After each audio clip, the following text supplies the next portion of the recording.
Hey guys, it's Kelly. Welcome back to my channel. Today I'm going to be doing the Finally Fall book tag. It is fall. It is the first day of fall, and I saw this tag over on Heather's channel, Bookables, and I was like, I want to do a seasonal tag. I want to do a fall tag. Fall is not my favorite season. The only reason I like fall is because it's baseball season and college football. So I got 11 questions right here, and I'm going to answer them all about fall. So, question number 1. In fall, the air is crisp and clear. Name a book with a vivid setting. And that book has to be House of Salt and Sorrows by Aaron A. Craig. I read this last year during October, and it was spooky and creepy. Perfect for fall. It's like a foggy, creepy coastal town with a lot of death and despair and misery and mischief and paranormal stuff. So yes, it is a retelling of the 12 Dancing Princesses, and it's about a spooky lighthouse. So it's got a very vivid setting. It's easy to imagine a coastal town in a spooky lighthouse and a dance every night, a ballroom dance. You can imagine the ballroom gowns and everything, so it's very, very fitting for fall. So, and I highly recommend it. I give it a 5 out of 5. 2. Nature is beautiful, but also dying. Name a book that is beautifully written, but also deals with a heavy topic. Okay, that book, it immediately came to my mind. I loved the writing. It was very lyrical and descriptive. I love descriptive books where I can immediately picture myself in that setting. Like, well, let me go ahead and show you the book. The Illuminated Forest by Edwin Fontanez.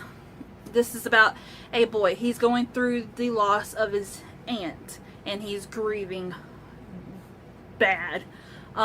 He gets sent to his grandmother and grandfather to spend some time with them and to just grieve properly over his lost aunt. She's not lost, she's died. He finds this little stray kitten, or the stray kitten finds him. It's from the perspective of the boy and the stray kitten. And the stray kitten just talks to all the orange trees and the plants and the trees, and the water comes to life, and it's just very beautiful. And not enough people have read this book. It is very indie, so, and it's got pictures, which brings it even more to life, and it's got ghosts, which is perfect for a spooky read. I'm gonna have to do a video on my recommended spooky reads, because I'm like just bringing in all the spook factors. So yes, I picked this up because it's just perfect. Did you take the sticker off? Question number 3. Fall is back to school season. Share a nonfiction book that taught you something new. I don't own this book, and I need to, because I need to read it again and take notes. But that is The Broke Millennial's Guide to Investing. I need to learn how to save and make more money than I do now. I'm a broke millennial, and I'm not dirt poor, but I'm poor enough where we're living paycheck to paycheck sometimes. But yeah, and I'm very interested in investing. I'm interested in all these investing apps like Stash and Acorns and Robin Hood, or I think that's the name of the app. Something Hood, something Robin, I'm not sure. But yeah, it's a great book. I read it last year. Like I said, I need to get my own copy and take notes in the notes taking section. Number 4. In order to keep warm, it's good to spend some time with the people we love. Name a fictional family, household, or friend group you would like to be a part of. I'm not going to say the one that everybody says, because we're not talking about Harry Potter right now, or the author who's a scumbag. So I would like to be part of this friend group, the Magic Misfits. They do magic, they do all sorts of things, and they have fun doing it. I picked this one up because it also has ghosts in this one. It's a paranormal aspect in this one. And it's all about Layla. So, yes. I want to be part of this friend group. I love the twins. I think I would just have an amazing time with the twins. Ridley, she could deserve to be slapped a time or two. And Carter, just teach me card tricks. And if Neil Patrick Harris was part of this friend group, I would be set. I love him. Number 5. The leaves are piling up. Show some fall colored spines. Okay, so I got After Atlas, Manners and Mutiny, it's yellow. Brown Girl Dreaming, got some yellow in it. Spin to Dawn, got some brown. Eagle and Empire, more brown. I know I got some orange one. Thomas Jefferson Dreams of Sally Hemings. The Things We Cannot Say. You can't see that one, but it's brown. I got some more brown books down there. And then I got Monuments Men, The Help. When Dimple Met Rishi. Screen Queens, which is a good book. So, yeah. My fall colors are orange, yellow, and brown, even though I live in the South. We still have green in our fall and in the winter. So, those are my colors. Those are my books. I showed you. I pointed them out and I read the title. So, you can go and look at the spines yourself if you don't believe me. But I'm pretty sure you can see that this one's yellow, like me. You can see that Screen Queens is orange. I mean, if you're colorblind, then I'm sorry. Number 6. Fall is the perfect time for storytelling by the fireside. Share a book where somebody is telling a story. So, this book, Lost in a Book, it's a Beauty and the Beast. It's not a retelling. It's in the world of Beauty and the Beast. It's Belle and Beast and all of the furniture. Mrs. Potts, Chip, Lumiere, Cogsworth, Plumet. But this is from the perspective of love and death. Love and death start the book off by making a bet. Whoever can, if Belle falls in love with the prince on her own, or the beast on her own, and so it's from the perspective of love and death, and that was my favorite part of this whole book. The rest of the book I didn't like because I'm not a big Beauty and the Beast fan, even hello. But yeah, love and death. 7. The nights are getting darker. Share a dark, creepy read. And this book is by Christina Lauren. Nobody ever talks about this. People say, oh, I read all of Christina Lauren's books. And then they show all the books that they've read. And they don't include this one. This is their only horror book that they've written. And it is The House. It is about this boy. He lives in this house all by himself. His mother's gone. His father's who knows his father. And this girl moves into town and they two become infatuated with each other. And the boy starts wanting to spend time with her. And the house gets jealous. The house is taking care of him. The house pays the bills. The house makes the money. The house makes the food and keeps him warm. Locks him in the house. It's just, the house is spooky as fuck. And it was so good. I may have to reread it. And yeah. Gavin is okay. He's always dressed in black. His head down and shaggy black hair falls into his eyes. But when Gavin looks up at Delilah, his dark eyes shadowed with bluish circles seem to flicker to life. His lifelong fascination with him has been a mixture of longing and bear-like protectiveness because he lives in that house, the one at the edge of town. Spooky and maybe haunted, Delilah thinks it may be something worse than haunted. Gavin tells Delilah he's hers, completely, but whatever lives with him inside that house disagrees. The house is alive. So read this, talk to me about it. I highly recommend it, 5 out of 5. Number 8.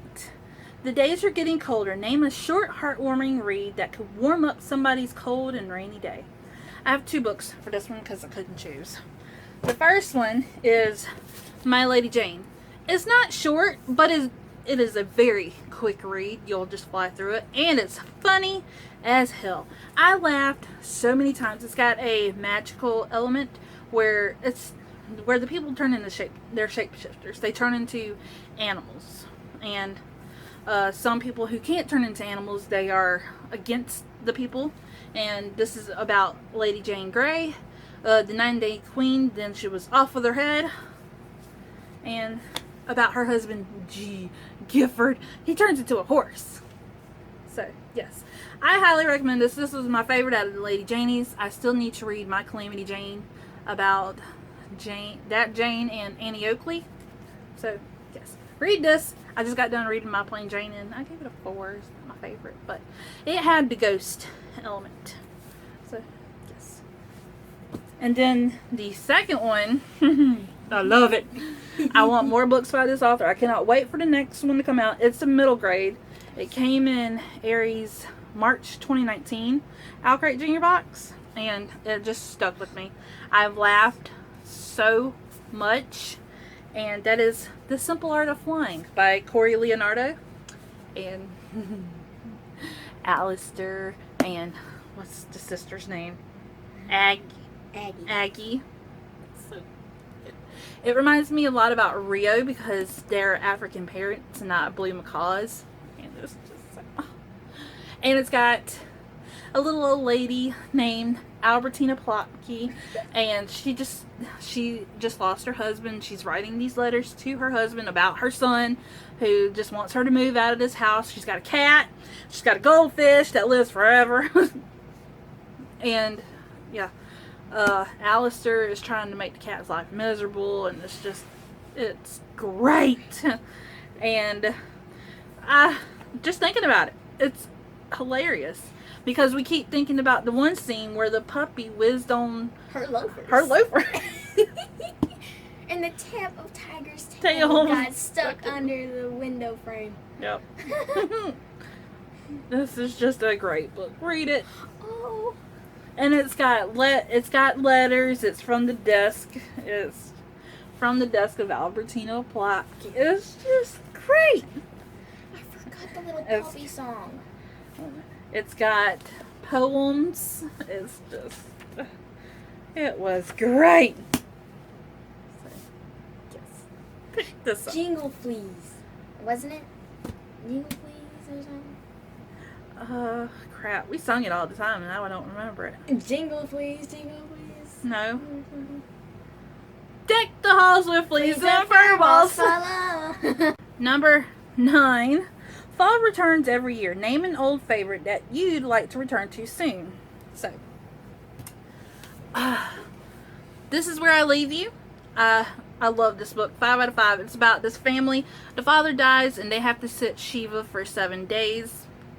Shiva is a Jewish tradition where if a family member dies, then you have to sit in mourning or wake for 7 days and have all these people come into your house and just give grievances and just spend time with you. And I love this book. It's funny. It's got they set the temple on fire by smoking a joint in the Sunday school room, and it's hilarious. Great book, great movie. It's got Jason Bateman, Tina Fey, Kylo Ren, what's his name? Adam Driver, Jane Fonda, and yeah, so just great. You can't read this. No, it looks weird. And then the series that I want to reread is my favorite series of all time. So if you are a loyal watcher, then you know what my favorite series is. The Hunger Games. The Hunger Games, Catching Fire, and then Mockingjay. And these are the 10th anniversary editions, and I absolutely love them. They're so pretty. Oh my god. I can't pick a favorite. Probably this one. 10. Fall is the perfect time for cozy reading. Share reading accessories. Okay, I read in my room, and I have to have a blanket with me. This is my daughter's blanket, so I'm just showing it right now. But I have to have a blanket with me while I'm reading, and I also like to light a candle. Not this one. This was my daughter's. I'm in front of my daughter's room. That's why I got all her crap. So this is her fun and flirty scented candle. I like Bath and Body Works candles. So whatever Bath and Body Works candle I'm burning at the time, that's the one that's lit. So here's your stuff back. This is my cat's. And since I read in my room, I need to have a cozy pillow. Basically my pillows that I sleep on and sit up against. I need to have water, because I don't go anywhere without water. Number 11. Spread autumn love and tag some people. I don't know who has done this tag or not, but I have 2 people in mind that I would like to see do this tag. That is Linda from Linda's World of Books and Nikki from I Read Past My Bedtime. And if you watch this and you want to do this tag, you're tagged. So I hope you enjoyed this video. Please give it a thumbs up. Hit that subscribe button. Comment down below. Have you read any of these books? I highly recommend every single book that I showed you. These are some of my favorite books of all time. And yeah. If you want to see a spooky reads recommendation from me, also comment down below. And I'll see you on my next video.